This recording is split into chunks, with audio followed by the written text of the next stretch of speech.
Hello friends, welcome to my channel. आज हम antacid जो इसके बारे में देखेंगे, जो कि फार्मेकोलॉजी का एक टॉपिक है। ठीक है।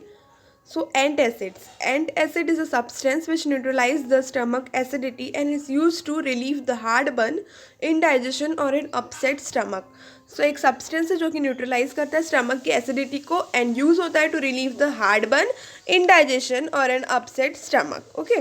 Now we will see about the classification of antacids. So it is divided into two classified. That is, first one is a systemic antacids and second one is a non systemic antacid. So systemic antacids जो है उसके बारे में हम देखेंगे। तो systemic antacid जो it includes the sodium bicarbonate which reaches the circulation and produces a systemic alkalosis. Okay, so it includes the sodium bicarbonate जो कि क्या करता है, रीच करता है सर्कुलेशन पे एंड प्रोड्यूस करता है systemic alkalosis. Okay, now we will see about the non-systemic antacid. So it includes the aluminium salts, magnesium salt and the calcium salts. तो aluminium salts में कौन कौन से आ जाएंगे? That is the aluminium hydroxide, aluminium carbonate, aluminium dihydroxy sodium carbonate, and magnesium salt includes the magnesium trisilicate, magnesium oxide, magnesium hydroxide, etc. Okay. Now we will see about the calcium salt. So it includes the calcium carbonate. So this should be अपन को ये याद रहना ही चाहिए अच्छे से। ठीक है। अब हम एंटासिड के बारे में थोड़ा सा देखेंगे। तो gastric antacids are weaker bases that react with the hydrochloric acid, जो कि रिएक्ट करते किससे? हाइड्रोक्लोरिक एसिड से। ठीक है। तो this are the weak bases that reacts with the hydrochloric acid. The direct acid neutralization by the antacids elevates the gastric pH. Antacids absorb the hydrogen and pepsin and provide the relief from the pain. And sometimes it is given in the combination with the atropine to prolong the gastric emptying time, which increases the total buffering effect of the antacids. तो कभी कभी क्या किया जाता है ना, इसे combination पे दिया जाता है विद द एट्रोपिन, ताकि इसका जो गैस्ट्रिक एम्प्टिंग टाइम है उससे बढ़ा सके। ठीक है, विच increases the total buffering effect of the antacids. Okay, now we have seen the classification and it includes the systemic and non-systemic antacids. Now we will see about the systemic antacid. So systemic antacid jo it includes the sodium bicarbonate. So it is very strong, it is very rapid and the short acting drug antacid, very effective and rapidly neutralizes the HCl, get absorbed from the intestine, causes the systemic alkalosis and rebound acidity, and it increases the sodium load. ठीक है। Now we will see about the uses of the sodium bicarbonate. So it is used in the peptic ulcer and the hyperacidity. Second one is the alkalization of the urine, and third one is the metabolic acidosis. Okay, so these are some uses of the sodium bicarbonate. Okay. Now we will see about the non-systemic antacids, that is the aluminium salts. Okay, so it includes the aluminium hydroxide, aluminium phosphate. The main adverse effect which is observed with the aluminium salts, जो main adverse effect जो दिखाई देता है हमें aluminium salt जब हम लेते हैं as an antacid, so that is a constipation, hydrophosphate phosphatemia. And why this complications or adverse effect is seen? So it is due to the increased bone reabsorption which may lead to the osteomalacia. Okay. Now the constipation which is produced by the aluminium salts can be avoided by combined use of the other diarrhea causing antacids like the magnesium salts.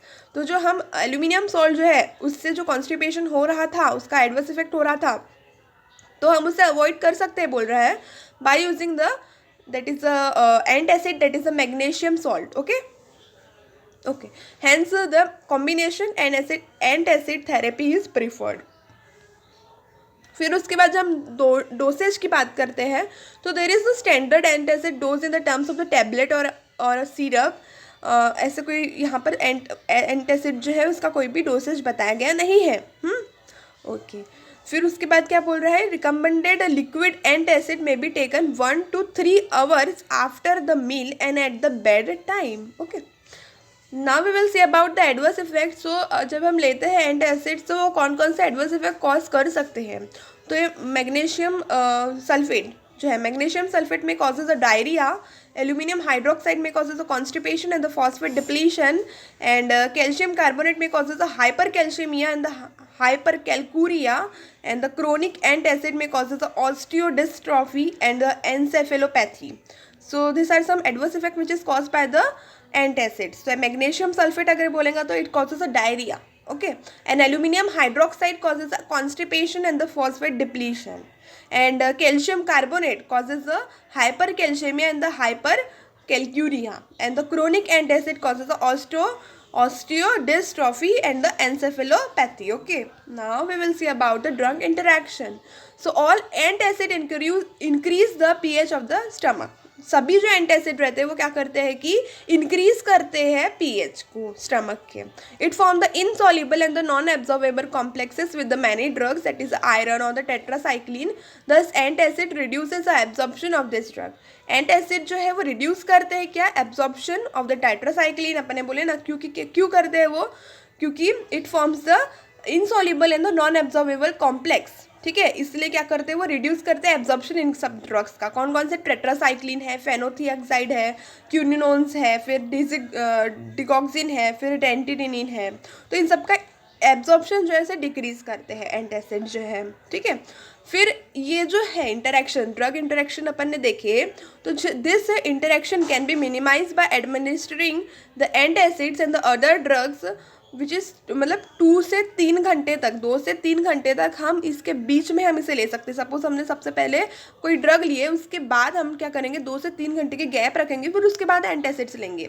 तो यही बोल रहा है कि antacids और जो drug ले रहे हैं उसके बीच में गैप होनी चाहिए, जिसके थ्रू जो है ड्रग इंटरेक्शन जो है वो मिनिमाइज हो सकता है और इसके कारण जो एडवर्स इफेक्ट हो रहे हैं वो क्या कर सकते हैं, मिनिमाइज हो सकते हैं. और कैल्शियम एंटासिड जो है जब थाइजाइड डायूरेटिक्स के साथ दिया जाता है तब वो हाइपर कैल्शियमिया जो है प्रोड्यूस करता है. तो this are some adverse effect which is caused by the that is antacids. Okay, so आज हमने क्या देखे, एंटासिड्स के बारे में देखे, फिर उसके थोड़े टाइप्स देखे, फिर उसका कौन कौन से मतलब उसके एडवर्स इफेक्ट हो सकते हैं, उसके डोसेस देखे हमने. ठीक है, तो ठीक है, अगर अच्छा वीडियो लगता है तो लाइक करना, सब्सक्राइब करना एंड शेयर करना. Thank you.